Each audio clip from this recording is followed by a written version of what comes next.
Nessa aula nós vamos ver o método Dual Simplex.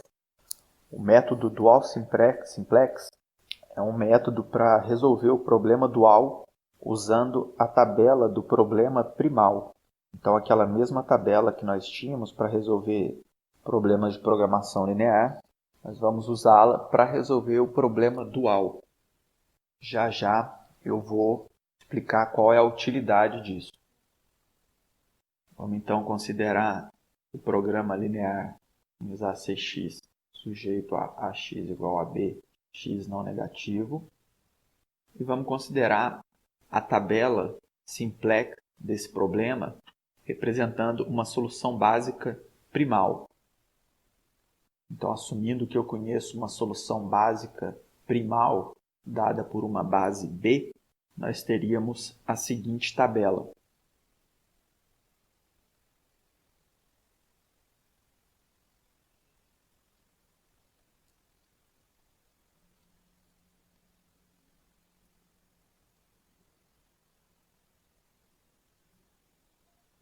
Então, essa seria a nossa tabela simplex. Eu estou chamando aqui estou chamando B menos 1B de B barra, que seria esse vetor aqui. B menos 1 vezes alguma coluna J da minha matriz A, eu estou chamando de YJ, são esses vetores aqui. E eu estou chamando de ZN, chamando de ZJ, estou chamando de ZJ, o meu CB, B-1, AJ. São as entradas usadas aqui nos custos reduzidos. Então, durante a aplicação do método simplex, se por acaso o vetor B barra ele for não negativo, isso significa que nós temos uma solução primal viável. E aí nós podemos aplicar o método simplex normalmente. Nós vimos também que essa primeira linha, ela representa o conjunto de restrições duais, que nós podemos obter também a partir dessa primeira linha as variáveis duais em si. Portanto, se essa primeira linha ela for toda não negativa, nós temos uma solução dual viável. Então, se o meu vetor B barra ele for todo não negativo e a minha primeira linha for toda não negativa, nós temos uma solução primal viável, uma solução dual viável com o mesmo custo. E aí, nesse caso, nós temos uma solução ótima para o problema primal e também para o problema dual. Porém, se por acaso a minha primeira linha ela for não negativa e o meu vetor B ele tiver alguma entrada negativa, significaria que nós temos uma solução primal inviável e uma solução dual viável. E esse é o caso interessante para nós aplicarmos o método dual simplex. Nós temos uma solução dual viável, apesar de não termos uma solução primal viável. Portanto, durante a aplicação do método dual simplex, nós temos que todo Cj menos Ej é maior ou igual a zero e existe algum B barra R menor que zero. Se isso não acontecer, nós temos uma solução ótima tanto para o primal quanto para o dual. Então, no método dual simplex, nós vamos escolher a minha linha com o menor B barra R. Então, a linha R, aquela que tiver o menor B barra. Eu vou escolher essa linha e vou, então, analisar as entradas dos vetores Y naquela linha escolhida. Se, por acaso, todas as entradas naquela linha forem não negativas, nós temos uma solução dual ilimitada e o meu primal é inviável. Se não for o caso, ou seja, existir algum YRJ negativo, nós vamos então escolher uma coluna. Então nós escolhemos aqui a variável que vai sair da base quando nós escolhemos essa linha. Agora nós vamos escolher uma variável para entrar na base, a escolha da coluna. Então nós vamos escolher a coluna que tiver o maior valor de CJ menos EJ dividido por YRJ, considerando apenas as entradas, apenas as colunas, cuja entrada no Y daquela linha for negativa. Então, nós vamos dividir a primeira linha pela linha escolhida, apenas as entradas que tiverem o Y negativo, e nós vamos escolher a coluna que o resultado for máximo. No caso, vai ser aquela que o resultado for menos negativo, né? Todos esses valores aqui que nós vamos obter, eles são menores ou iguais a zero. Nós vamos escolher aquele que for mais negativo. Então, eu vou assumir que esse valor vai ser dado por uma coluna C, uma coluna K. Então, nós vamos escolher essa coluna K e realizar um pivoteamento. Então, a minha variável xk vai entrar na base e a minha variável básica R vai sair da base. E aí nós vamos fazer o pivoteamento normal do método simplex e vamos voltar ao primeiro passo, repetindo todo o processo. Então, o primeiro passo é verificar se existe algum BR negativo. Se não existir, acabou o método. O segundo passo é escolher a linha que tiver o menor valor de BR. Se por acaso todo Y daquela linha for maior ou igual a zero, a solução dual é ilimitada. Se não, eu vou escolher uma coluna para entrar na base. E o terceiro passo é o pivoteamento.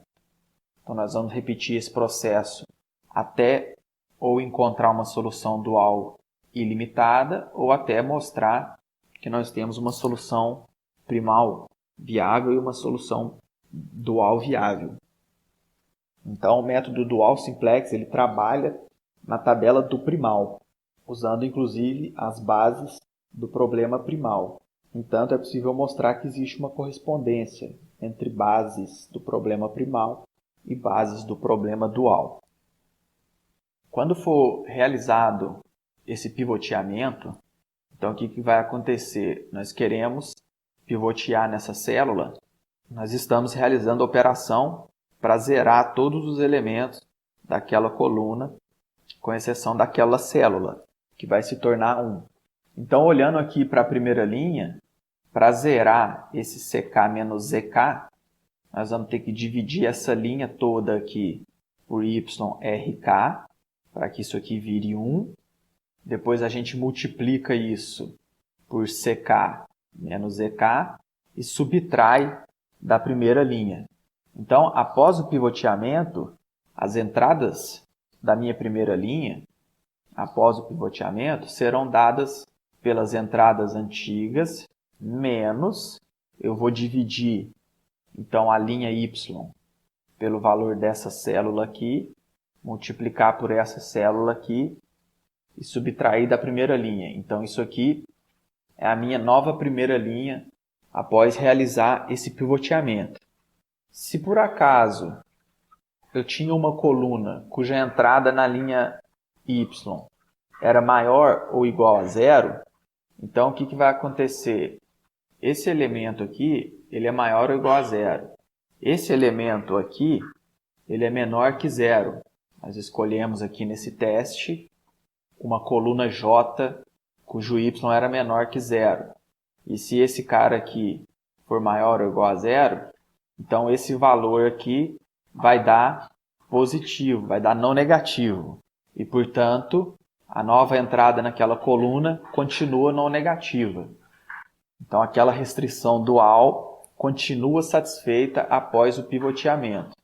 Se por acaso o meu YRJ for estritamente negativo, eu tenho o seguinte: como eu escolhi para fazer o pivoteamento a coluna com o maior valor de CK menos EK, dividido por YRK, eu sei que isso aqui é maior do que CJ menos EJ sobre YRJ, por causa da escolha que eu fiz nesse teste aqui. Eu escolhi a linha, a coluna que tinha o maior valor. Então, esse valor tem que ser maior do que esse valor aqui. Eu vou multiplicar ambos os lados dessa desigualdade por YRJ. Como YRJ é negativo, isso vai inverter o sentido dessa desigualdade. Então, após fazer essa multiplicação, isso daqui corta, eu vou ficar com YRJ vezes CK menos ZK sobre YRK menor ou igual a CJ menos ZJ. Passando isso aqui para o lado de lá, CJ menos ZJ, YRJ sobre YRK vezes CK menos ZK maior ou igual a zero. O que mostra, isso aqui é exatamente o valor na minha primeira linha após o pivoteamento. Mostra que ele é maior ou igual a zero, então eu continuo após o pivoteamento com uma solução dual viável. Então, em cada rodada do método dual simplex, eu garanto que a minha solução é dual viável. Analisando agora o objetivo após o pivoteamento. Então, após o pivoteamento, o meu novo objetivo ele vai ser CB B barra menos CK menos EK dividido por YRK. A mesma coisa que eu fiz aqui, estou fazendo aqui para essa célula, multiplicado aqui pelo BR. Então, eu dividi toda essa linha aqui por YRK, multipliquei por ZK menos CK e subtraí da primeira. O meu valor objetivo vai ficar isso aqui. Esse termo aqui é maior ou igual a zero. Esse termo aqui é menor que zero, porque nós escolhemos justamente uma linha que tinha o BR menor que zero. E o meu YRK também é menor do que zero. Portanto, isso aqui vai dar menor ou igual a zero. E a minha linha após a atualização vai ser então menor ou igual à minha linha antes da atualização. Como isso aqui é o negativo da minha função objetivo, eu tenho que a minha linha após a modificação vai ser maior do que a minha linha antes da minha modificação. Então, o meu objetivo dual, ele melhora. Na verdade, ele não piora. É possível mostrar que se o dual não for degenerado, então todos os valores de CK menos EK serão estritamente positivos e o dual vai estritamente melhorar. Então, se não houver degeneração no dual, em cada rodada o meu objetivo dual ele vai melhorar estritamente. Então, isso mostra que o método dual simplex ele converge, ele sempre para após um número finito de iterações, se não houver degeneração. Nós vamos agora aplicar o método dual simplex a um exemplo e nós vamos ver uma das utilidades do método dual simplex. Então, muitas vezes nós conseguimos identificar uma matriz identidade na minha matriz A, que poderia servir como uma base inicial, só que essa base não é primal viável, mas pode ser que ela seja dual viável. E aí nós poderíamos usar o método dual simplex para resolver o problema. Uma outra utilidade do método dual simplex, ela se dá quando eu já tenho uma solução ótima, então eu apliquei o método primal ou dual simplex, já obtive a tabela ótima, só que eu quero fazer alterações no meu problema. E aí eu não quero ter que recalcular todos os passos novamente. Então, após alterações na minha matriz de coeficientes, ou no meu vetor B, ou no meu vetor de custos, pode ser que a minha solução se torne inviável no primal, mas ela continue viável no dual. E aí eu poderia reotimizar o método sem começar do zero, usando o dual simplex. Isso tem muita utilidade quando nós estamos resolvendo problemas de programação inteira. Vamos ver aqui um exemplo então de aplicação do método dual simplex. Vamos considerar o seguinte problema. Minimizar 2x1 mais 3x2 mais 4x3, sujeito a x1 mais 2x2 mais x3 maior ou igual a 3, 2x1 menos x2 mais x3 maior ou igual a 4. Variáveis não negativas. Então, para poder aplicar o método simplex, nós primeiro transformaríamos esse problema para a forma de igualdade. Então, eu subtrairia uma variável de folga x4 e uma variável de folga x5. O meu problema ficaria, então, forma de igualdade.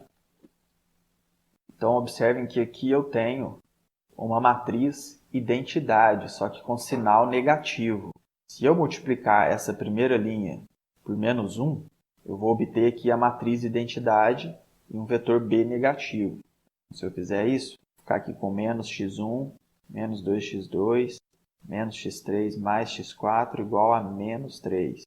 Menos 2x1 mais x2 menos 3x3 mais x5 igual a menos 4. Então, agora eu tenho uma matriz identidade, porém, um vetor B negativo.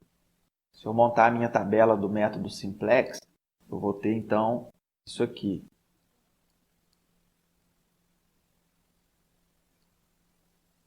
Então, nós temos aqui a minha base.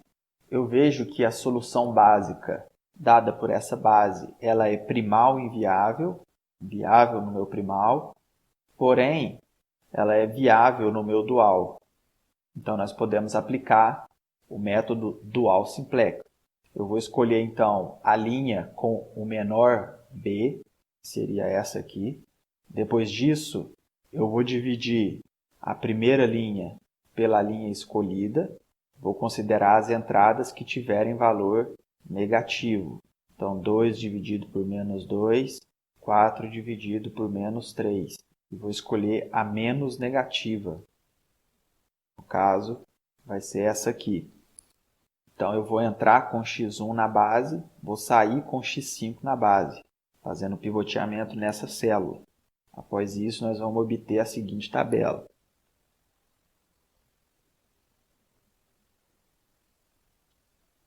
Nós vemos aqui que a minha solução continua inviável no primal. Vou novamente escolher o B com o menor valor. Vou dividir a minha primeira linha pelas entradas negativas. Então, aqui 4 dividido por menos 5 meios e 1 dividido por menos 1 meio. Vou escolher a que for menos negativa, ou a que tiver maior valor, que no caso é a coluna do x2. Então, eu vou fazer o pivoteamento aqui. x4 vai sair da base, x2 vai entrar. Após isso, nós vamos obter a seguinte tabela.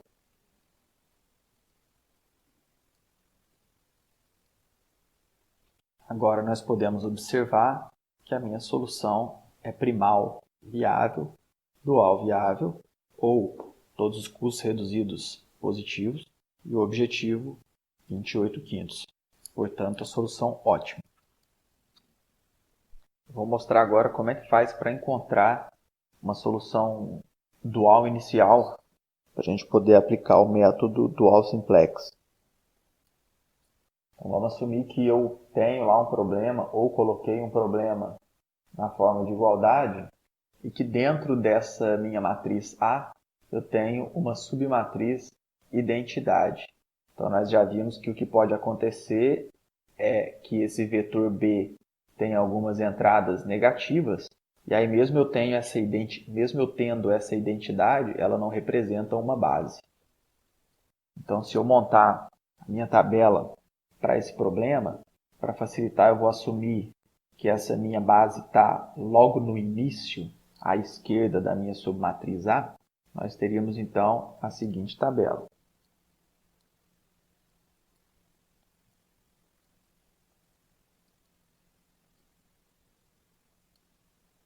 Então, eu tenho aqui a minha base inicial.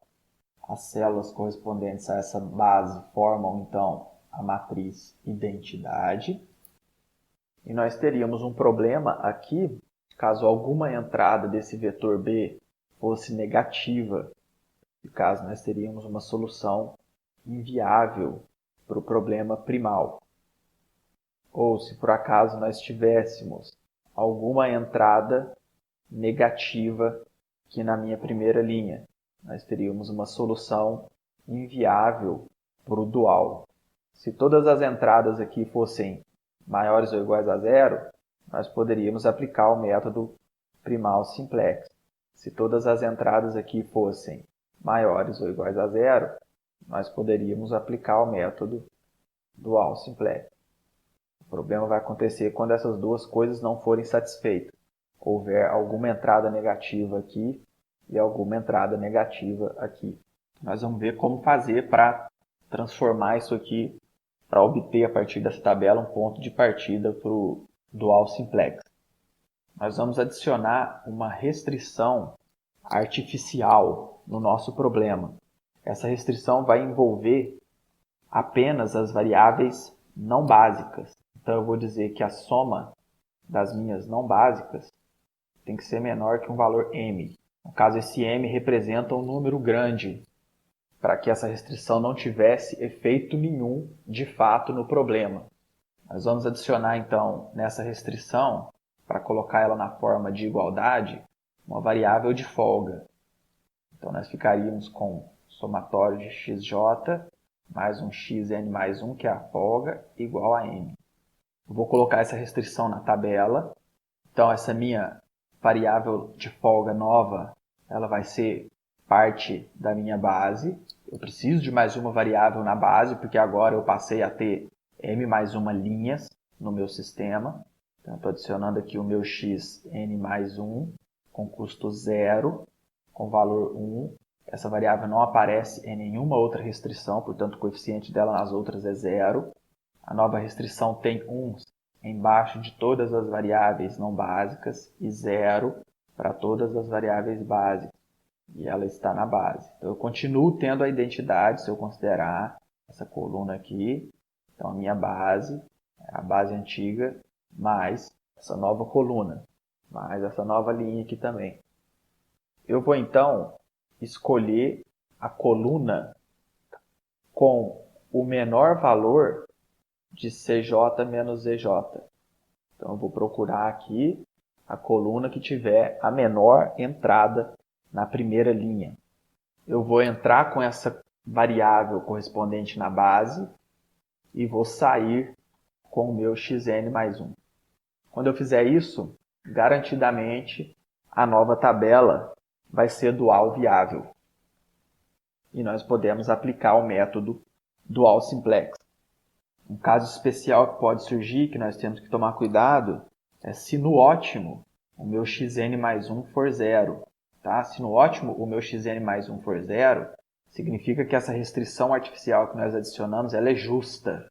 Ou isso pode significar que os meus x eles estão empurrando esse m e aquela restrição que não deveria estar atrapalhando o problema, ela está atrapalhando. Só que ela é uma restrição artificial. Nesse caso, se o meu Cn mais 1, se o custo reduzido da minha variável artificial, da minha variável de folga, da restrição artificial, ele for estritamente positivo, isso significa que o problema primal é ilimitado. E o dual, então, é viável. A intuição aqui é que se eu conseguisse reduzir a minha variável de folga, eu melhoraria a minha função objetivo. Então, um exemplo. Quando que eu tenho essa tabela, então a minha base é dada pelo x5 e pelo x1, poderia aqui aplicar o método primal simplex. Essa é uma base primal viável. Se nós quisermos aplicar o dual simplex, nós vemos aqui que essa solução não é dual viável. Então nós vamos adicionar a nossa restrição artificial. Vai ser aqui uma variável de folga correspondente x6. Então ela tem coeficiente 1 nas variáveis não básicas, 0 nas básicas e m aqui do lado direito. Nós vamos então escolher a variável com menor valor na primeira linha, no caso é o x3, menos 5.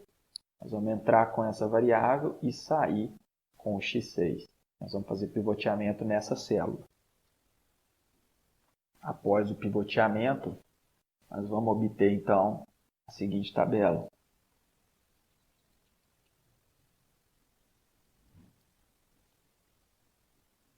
Essa tabela então é dual viável, primal inviável, e nós podemos aplicar o método dual simplex.